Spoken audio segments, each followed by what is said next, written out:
Hi guys and welcome to How to Maximize. In this video, I will show you how to copy LinkedIn profile link.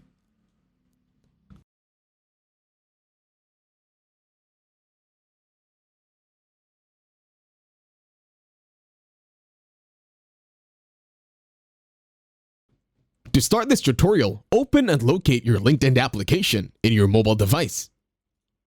Once you are in LinkedIn, tap in your profile picture on the upper left this time. This one over here. Now tap your profile name or view profile. In here, scroll down. And then click on the three dots. Now what's next is to tap on contact info.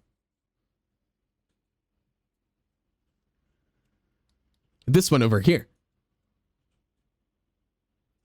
And then in your profile, you will see a link. Just copy that one by long pressing.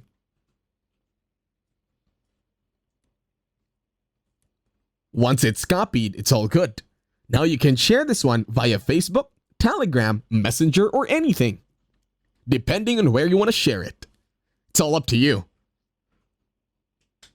Once done, you can go back, because that's it. Thank you very much for watching. Don't forget to leave a like, share, and as always, subscribe to the channel.